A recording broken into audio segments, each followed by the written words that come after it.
Neste vídeo nós vamos pensar sobre um dos amigos de Jó, chamado Elifaz. O livro de Jó apresenta um diálogo ou debate poético que se desenvolve à nossa frente de uma forma dramática em sucessivos turnos ou trios.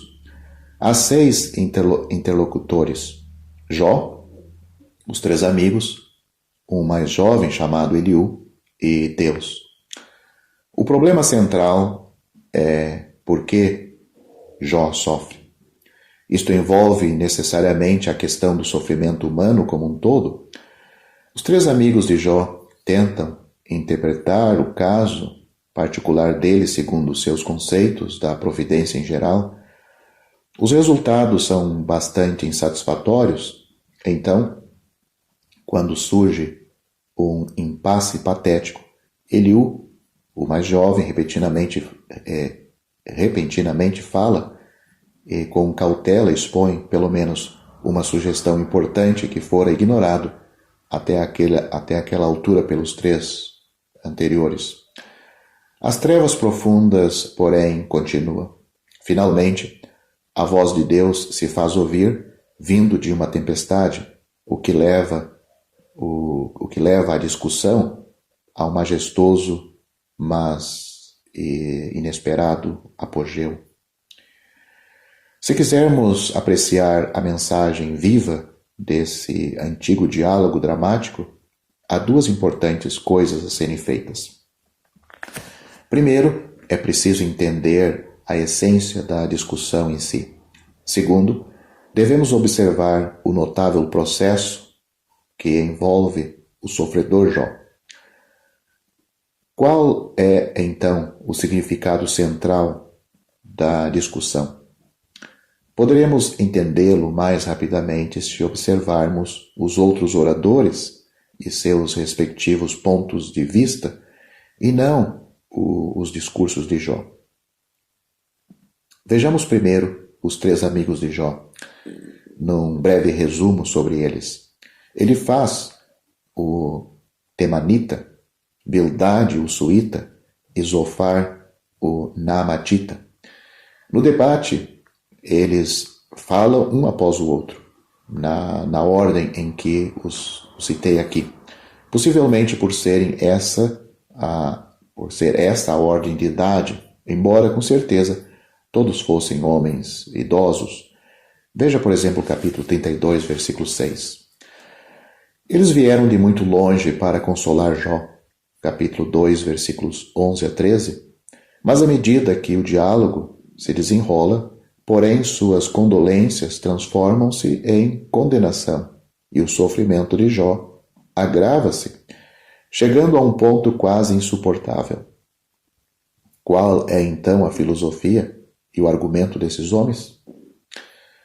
Em primeiro lugar, vamos rever rapidamente os 3 discursos de Elifaz, o mais velho e o mais sábio.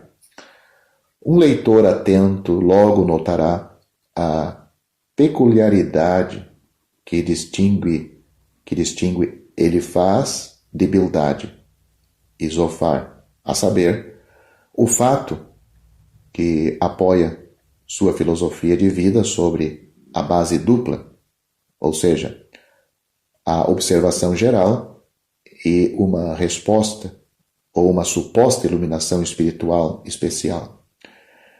Quanto à primeira, veja a repetição do verbo ver no capítulo 4, versículo 8, capítulo 5, versículo 3 e 27 e no capítulo 15, versículo 17. Com relação à segunda, veja a sua referência a uma visão secreta no capítulo 4, versículos 12 a 16. E a uma sabedoria especial transmitida por seus predecessores, temanitas, no capítulo 17, aliás, no capítulo 15, versículo 17 e versículo 18. Em suma, podemos dizer que Elifaz baseia seu argumento na experiência. Suas 3 falas podem ser facilmente resumidas. A primeira abrange os capítulos 4 e 5, aliás, dividindo-se em quatro partes. Nos versículos iniciais, ele louva a piedade anterior de Jó, capítulo 4, versículos 3 a 7. A seguir, na parte principal da fala, declara o que aprendeu pela observação, capítulo 4, versículo 8, até o capítulo 5, versículo 7, ou seja, que o sofrimento é sempre o resultado do pecado, consistindo no juízo de Deus. Depois disso, confessa qual seria a sua reação piedosa caso estivesse na mesma situação que Jó, capítulo 5, versículos 8 a 16. Finalmente, ele aplica toda a argumentação a Jó num apelo poeticamente notável que começa assim: Bem-aventurado é o homem a quem Deus disciplina.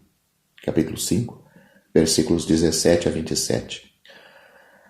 Sua segunda fala está no capítulo 15. Seu tom é muito mais severo e bem mais curto do que o primeiro. Quanto ao conteúdo, não há avanço com relação ao primeiro. Compõe-se de duas partes. Do versículo 2 ao 16, há uma repreensão venerável. Do versículo 17 ao 35, uma declaração ainda mais insistente sobre aquilo que viu e aprendeu.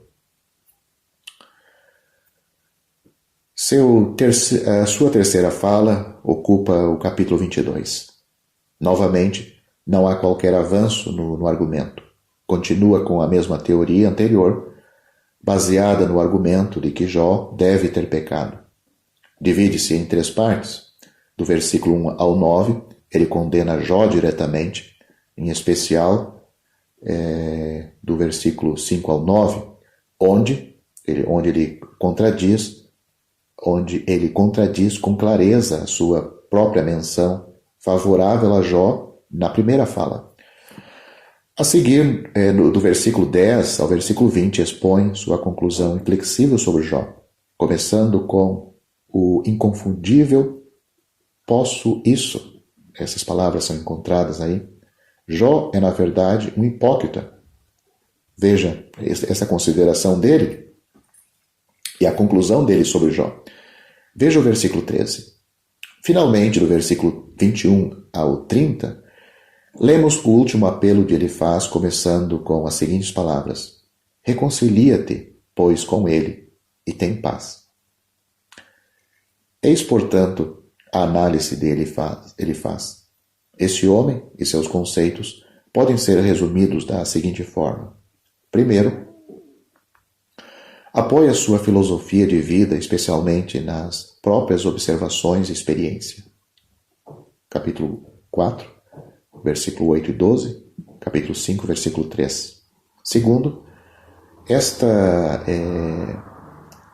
desta forma, vemos que ele está preso a uma teoria fixa, com uma visão da providência por demais limitada e rígida. Capítulo 5, versículos 3 a 7, versículos 12 a 16, capítulo 15, versículos 20 a 35. Terceiro, essa teoria rígida é inadequada, está expressa de modo especial no capítulo 4, versículo 7, no início de duas primeiras falas. Ele diz: Lembra-te, acaso já pereceu algum inocente? E onde foram os retos destruídos? Ele está fazendo duas perguntas. Quarto, esse ponto de vista, como aplicado a Jó, encontra seu foco no capítulo 5, versículo 17, onde ele diz: Bem-aventurado é o homem a quem Deus disciplina. Não desprezes, pois, a disciplina do Todo-Poderoso. Seu argumento é que Jó sofre por ter pecado. Bem, por enquanto, era só isso sobre Elifaz. Em outros vídeos, tratarei dos demais amigos de Jó, inclusive Eliú e até mesmo Deus falando do meio da tempestade.